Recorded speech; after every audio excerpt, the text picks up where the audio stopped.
Assistant ப்ரொஃபஸருக்கும் ஸ்டூடெண்ட்டுக்கும் கல்யாணம். இந்த video பார்த்ததுமே யார் இந்த கப்பிள், யாரோட கல்யாணம், அதை பற்றி நம்மளுக்கு எதுக்கு அப்படின்னு ஸ்கிப் பண்ணிடாதீங்க. அங்கே தான் ஒரு பெரிய விஷயமே இருக்கு.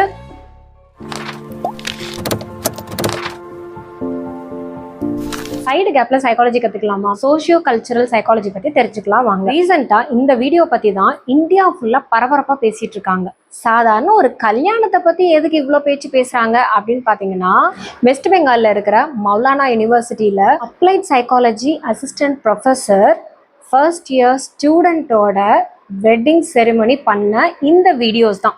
இந்த மாதிரி 23 வீடியோஸாக எடுத்துருக்குறாங்க.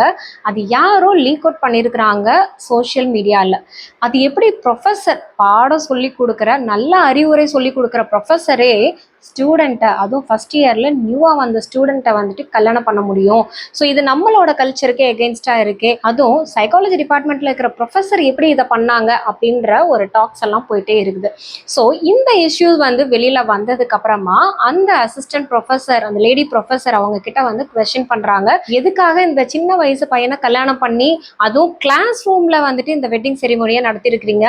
இதில் ஹல்டி ஃபங்க்ஷனு, ஒரு கல்யாணம் எத்தனை நாள் நடக்குமோ அந்த மாதிரி எல்லா ரிச்சுவல்ஸையுமே பண்ணி வீடியோ எல்லாம் பதிவிட்டிருக்கீங்க அப்படின்னு நிறைய கொஸ்டின்ஸ் எல்லாம் வைக்கப்பட்டது. அதுக்கு அந்த லேடி அசிஸ்டன்ட் ப்ரொஃபஸர் என்ன சொன்னாங்க தெரியுங்களா? இது சைக்கோ ட்ராமா அப்படின்னு சொல்லிட்டாங்க. அதாவது இந்த சைக்கோ ட்ராமா பற்றி நான் ஆஸ் அ சைக்காலஜிஸ்டாக ஒரு சில இன்ஃபர்மேஷன் நான் சொல்கிறேன். இந்த சைக்கோ ட்ராமா அப்படிங்கிறது என்னென்னா, தெரப்பட்டிக்கல் பர்பஸ்க்காக ஒரு ரோல் பிளேயாக நம்ம யூஸ் பண்ணுற விஷயம். அதாவது இந்த சைக்கோ ட்ராமா கிளாஸில் இம்ப்ளிமெண்ட் பண்ணுவாங்களான்னா, பிஎஸ்டபிள்யூ எம்எஸ்டபிள்யூ பண்ணுறவங்க, இல்லை வந்து சைக்காலஜி எடுத்து படிக்கிறவங்க, சோஷியல் எக்ஸ்பெரிமெண்ட் பண்ணுறதுக்காக, ஸோ இந்த மாதிரி ஒரு தெரப்பட்டிக்கல் பர்பஸ்க்காக சைக்கோ ட்ராமா வந்து இம்ப்ளிமெண்ட் பண்ணுவாங்க. அந்த சைக்கோ ட்ராமா என்னன்னா, ஒருத்தரோட யாரு பாதிக்கப்பட்டிருக்காங்களோ அவங்களோட மனநிலை எப்படி இருக்கும், அவங்களுக்கு என்ன மாதிரியான சொல்யூஷன்ஸ் எல்லாமே கொடுக்க முடியும்ன்றத, அவங்க பிரச்சனைய அவங்க பெர்ஸ்பெக்டிவ்ல இருந்து ஒரு டிராமாட்டிக்கலா ரோல் பிளேவா எடுத்து பண்ணுவாங்க. அதுல கண்டிப்பா அவங்களே ஆர்டிஸ்ட்ஸ் இருப்பாங்க. ஸோ இதுல வந்து சைக்காலஜிஸ்டோ இல்லை கவுன்சிலரோ இல்லை சைக்காலஜி டிபார்ட்மெண்ட்ல இருக்கிறவங்க அவங்களே கேரக்டர்ஸை ஃபிக்ஸ் பண்ணிட்டு, லைக் ஒரு டைரக்டர் வந்து அதை ஸ்கிரிப்ட் பண்ணணும். இது முன்னாடியே அவங்க வந்து பிளான்டா இந்த மாதிரியான விஷயங்களை பண்ண போறோம். அந்த அஃபெக்ட் ஆன பர்சன் அவங்களுக்கு என்ன மாதிரியான ஒரு பெயின்ஃபுல்லா இருக்கும், அதை எம்பத்தட்டிக்கலா அவங்களே கண் முன்னாடி, ஸோ ரொம்ப அந்த பாதிப்புக்கு உள்ளாகி இருக்காங்க இல்லையா, ஸோ அவங்க கண் முன்னாடி அவங்களுக்கு நடந்த விஷயங்கள், அவங்க எப்படி எல்லாம் அதை வந்து பெயின்ஃபுல்லா இருக்கும், அந்த பெயின்ல இருந்து எப்படி ஓவர் கம் பண்ணணும்ன்றத ஒரு 4-5 பேர் வந்து அந்த கதைக்கு ஏற்ற மாதிரி டிராமாட்டிக்கலா ஆக்ட் பண்ணி காட்டுவாங்க, ரோல் பிளே பண்ணுவாங்க. ஸோ இந்த ரோல் பிளேல முக்கியமான விஷயம் என்ன தெரியுங்களா? ஸோ இவங்க சொன்ன ஸ்டேட்மெண்ட், அந்த லேடி அசிஸ்டன்ட் ப்ரொஃபஸர் அவங்க சொன்ன ஸ்டேட்மெண்ட் என்ன, இது சைக்கோ ட்ராமா அப்படின்னு. ஆக்சுவலி நான் எப்படி அதை பார்க்குறேன்னா, சைக்கோ ட்ராமா அப்படிங்கும்போது என்னோட சீனியர் சைக்காலஜிஸ்ட், சில எக்ஸ்பர்ட்ஸ் கிட்ட எல்லாம் கன்சல்ட் பண்ணும்போது அவங்க சொன்ன ஒரு விஷயம் என்னன்னா, சைக்கோ ட்ராமா அப்படிங்கும்போது காஸ்டியூம்ஸ், அதாவது இப்போ ஒரு வெட்டிங் செரிமோனினா பட்டு சேலை கட்டி அந்த ஸ்டூடெண்ட்டும் வந்து மாப்பிள்ளை கெட்டப்ல இருக்கிறது, மாலை மாத்திக்கிறது, குங்குமம் வைக்கிறது, இந்த மாதிரிலாம் பண்ண மாட்டாங்க. ஏன்னா ஒரு சைக்கோ ட்ராமா அப்படிங்கும்போது அதுல என்ன மாதிரியான ஃபீலிங் சம்பந்தப்பட்டது, ஒரு உணர்வு பூர்வமா அவங்களுக்கு எம்பத்தட்டிக்கலா என்ன விஷயங்கள் இருக்குமோ அதை மட்டும்தான் இமோஷன்ஸா ஹைலைட் பண்ற மாதிரி தான் இருக்குமே தவிர, காஸ்டியூம்ஸ்ல காஸ்மெட்டிக்ஸ்ல என்ன மாதிரியான ப்ராப்பர்ட்டிஸ் யூஸ் பண்றாங்க இதெல்லாம் அவ்வளோ இம்பார்ட்டன்ஸ் கொடுக்க மாட்டாங்க. நார்மல் ட்ரெஸ்ஸஸ்ல தான் இருப்பாங்க. அதுக்கு அவங்க பிரைட் மாதிரி, பிரைட் க்ரூம் மாதிரிலாம் ட்ரெஸ்ஸிங் பண்ணணும்னு அவசியம் கிடையாது.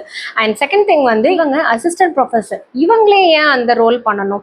இதுல இன்னொரு விஷயம் என்ன சொன்னாங்கன்னா, இந்த டிபார்ட்மெண்ட்ல ஃப்ரெஷர்ஸ் டே, அதாவது சைக்காலஜி டிபார்ட்மெண்ட்டோட ஃப்ரெஷர்ஸ் டே, ஸோ அதனால நாங்க இதை வந்து டாக்குமெண்ட்ரி பர்பஸ்க்காக எடுத்தோம். இந்த சைக்காலஜி டிபார்ட்மெண்ட்ல என்ன பண்ணுவாங்கன்னா, சோஷியல் எக்ஸ்பெரிமெண்ட்ஸ் பண்ணுவாங்க, மக்களோட மனநிலை எப்படி இருக்கு அப்படிங்கிறதுக்கு குவெஸ்டினர் செட் பண்ணிட்டு சாம்பிள் அப்படின்னு சொல்லிட்டு சர்வே எல்லாம் எடுப்பாங்க. இது எல்லாமே டாக்குமெண்டேஷனுக்கு ஃபைல் பண்ணி வைப்பாங்க தான். அந்த மாதிரி இதை அவங்க சொல்லியிருக்காங்க. ஓகே, அப்போ முன்னாடியே மேனேஜ்மெண்ட்ல பெர்மிஷன் வாங்கியிருக்கணும், கிளாஸ் ரூம்ல இப்படி ஒரு ஆக்டிவிட்டி கண்டக்ட் பண்ண போறோம் அப்படிங்கிறத பத்தி அவங்க அட்லீஸ்ட் ஹெச்ஓடி கிட்டேயோ டீன் கிட்டேயோ கன்வே பண்ணியிருக்கணும். அது எதுவுமே பண்ணாம ஒரு ஃபுல் பிரைடல் செட்டப்ல இந்த வெட்டிங் ஆம்பியன்ஸாவை கிரியேட் பண்ணியிருக்காங்க. இந்த லேடி அசிஸ்டன்ட் ப்ரொஃபஸர் ப்ரொஃபஸர் என்ன சொல்றாங்கன்னா, எனக்கு வேண்டப்படாதவங்க நிறைய பேர் இந்த யூனிவர்சிட்டியில இருக்காங்க, அதனால என்ன தவறா வந்து போர்ட்ரே பண்றாங்க, ஸோ என்னை டீஃப்ரேம் பண்ணிட்டு இருக்காங்க, அதனாலதான் இந்த மாதிரிலாம் என் மேல குற்றச்சாட்டு வைக்கப்படுது அப்படின்னு. அவங்க கொடுத்த எக்ஸ்பிளனேஷன் என்னன்னா, ஃப்ரெஷர்ஸ் டேக்கு சைக்கோ ட்ராமா பண்ணலாம்னு சொல்லி நாங்க டிஸ்கஸ் பண்ணிட்டு இருக்கும்போது ஸ்டூடெண்ட்ஸ் தான் கம்பல் பண்ணி, மேம் நீங்களே அந்த மணப்பெண்ணா இருங்க அப்படின்னு கம்பல் பண்ணதுனால தான் இதை நான் அக்செப்ட் பண்ணிக்கிட்டேன் அப்படின்னு சொல்றாங்க.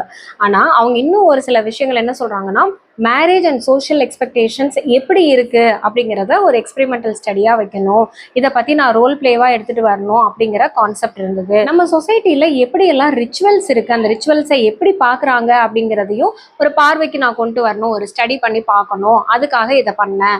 அப்புறம் இன்னும் ஒரு காரணம்லாம் கூட சொன்னாங்க, இப்போ நிறைய டிவோர்ஸஸ்லாம் ஆகுது, ஸோ அதனால மேரேஜோட இம்பார்ட்டன்ஸ் இந்த 2K கிட்ஸ்க்கு தெரியல, ஸோ அதனால நான் வந்துட்டு இப்படி பண்ணேன், அதனால பண்ணேன், இதனால பண்ணேன் அப்படின்னு அவங்க ஒரு லிஸ்ட் வந்து வச்சிருக்காங்க. பட் அந்த யூனிவர்சிட்டியோட பிசி வந்துட்டு ஒரு 5 பேர் சேர்ந்த கமிட்டி ஒன்று போட்டிருக்காங்க, இதை பற்றி டீப்பாக இன்வெஸ்டிகேட் பண்ணணும் அப்படின்னு சொல்லி. அதாவது ஸ்டூடெண்ட்ஸ் கிட்ட அங்கே யாரெல்லாம் வந்து ஃப்ரெஷர்ஸ் டேல இருந்தாங்க அந்த ஸ்டூடெண்ட்ஸ் கிட்ட இன்வெஸ்டிகேஷன் பண்ணணும், ஃபேக்கல்டிஸ் கிட்ட இன்வெஸ்டிகேஷன் பண்ணணும், டிபார்ட்மெண்ட் வைஸ் அண்ட் அந்த லேடி அசிஸ்டன்ட் ப்ரொஃபஸர் கிட்டையும் இன்வெஸ்டிகேட் பண்ணணும். இது எல்லா ரிப்போர்ட்டுமே 1 வீக்குள்ளே சப்மிட் பண்ணணும் அப்படிங்கிற மாதிரி சொல்லியிருக்காங்க. ஓகே, இதெல்லாம் இருக்கட்டும். அசிஸ்டன்ட் ப்ரொஃபஸருக்கும் ஸ்டூடெண்ட்டுக்கும் கல்யாணம் அப்படின்னு நம்ம பார்த்த உடனே ஃபர்ஸ்ட் நம்ம மைண்ட்ல என்ன இருக்கும்? ஏஜ். அசிஸ்டன்ட் ப்ரொஃபஸர்னா அவங்க வயசுல மூத்தவங்களா இருப்பாங்க. ஃபர்ஸ்ட் இயர் பையன் அப்படின்னு சொல்லும் போது சின்ன பையனா இருப்பான், லைக் என்ன ஒரு 18 வயசு இருக்கும். அந்த வயசு வித்தியாசம், ஜெண்டர் கேப் வந்துட்டு அதிகமா இருக்கு நம்ம கல்ச்சர்ல, அப்படி ப்ராக்டிஸ் இல்லை. அது செகண்ட் திங் வந்து என்னன்னா, கிளாஸ் ரூம் செட்டப்ல இருக்கு அந்த வீடியோ. அப்போ கிளாஸ் ரூம்ல பாடம் நடத்த வேண்டிய ப்ரொஃபஸர் எதுக்காக வந்து இந்த மாதிரியான சம்பவத்தை பண்ணணும் அப்படிங்கிற ஒரு கேள்வியும் இருக்கு. அண்ட் தேர்ட் திங் வந்து பாத்தீங்கன்னா, ஸோ டீச்சர்ஸ் வந்து ஒரு ரோல் மாடலாக இருக்கணும், பட் இவங்க இந்த மாதிரி நல்ல விஷயத்துக்கு தான் பண்ணேன்னு சொன்னாலுமே எல்லாமே சோஷியல் மீடியாவில் ஒரு கெட்டதாக தான், நெகட்டிவாக தான் போர்ட்ரே ஆயிருக்கு.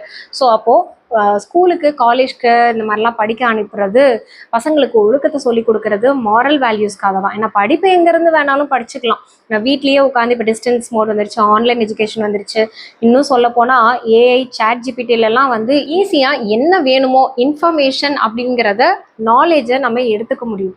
பட் இந்த மாதிரி இன்ஸ்டிடியூஷனில் நம்ம போய் படிக்கணும் அப்படிங்கிறதுக்கு முக்கிய காரணம் என்ன தெரியுங்களா?